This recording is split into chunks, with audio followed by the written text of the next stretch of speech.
It's that time of the year again, when the headlines come with pictures of frowny faces posing with their result slips. Straight A's STPM graduates who were clearly disappointed that they didn't get accepted to medical school in public universities. I mean, who wouldn't be upset to find out that the formula doesn't work? You cram 2 years for STPM, then cram for another 5 to 6 years in med school, then housemanship, and voila, you become doctor. And you live happily ever after while your mom and dad gaze at you approvingly with pride. My Agha's so clever, she doctor already. Except the truth is, this year, there were 2,730 people like you, fighting for only 484 medical school quotas offered across 11 public universities. And according to Deputy Education Minister Tiony Cheng, 90% of those applicants hit the minimum criteria, which means only 2 out of 10 applicants will get to do medicine.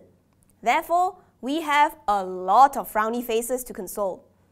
Teo said the government will not intervene in the university's decision on student intake unless it involves elements of discrimination.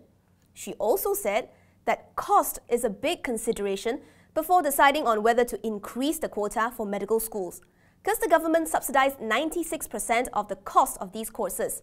Students only pay 12,000 ringgit for a 10-semester medical course instead of 329,000 ringgit. And you all know the country's broke, right? Please, sir, I want some more. Fine, we get that resources are limited.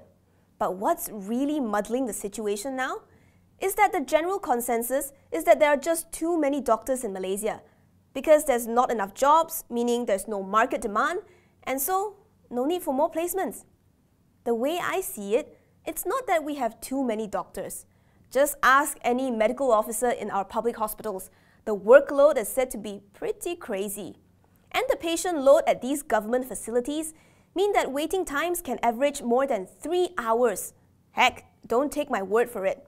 Just last month, Health Minister Dr. Zulkifli Ahmad acknowledged that we are still lacking in doctors based on the WHO standards. Let's take a look at our doctor-to-patient ratio. The Statistics Department says we stand at 1 doctor to 632 patients as of 2016.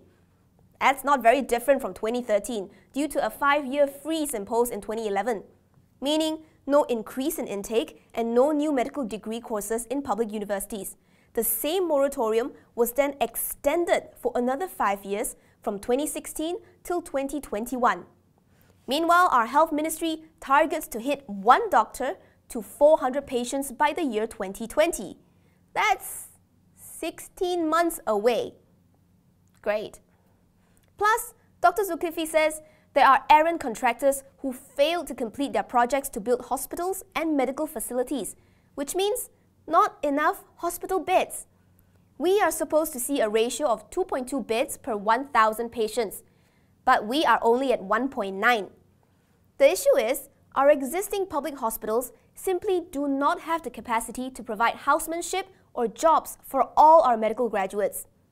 Now say, you are among the 484 lucky ones to secure a spot in med school. You need to complete a 2-year housemanship in a government hospital if you want to be able to practice in Malaysia.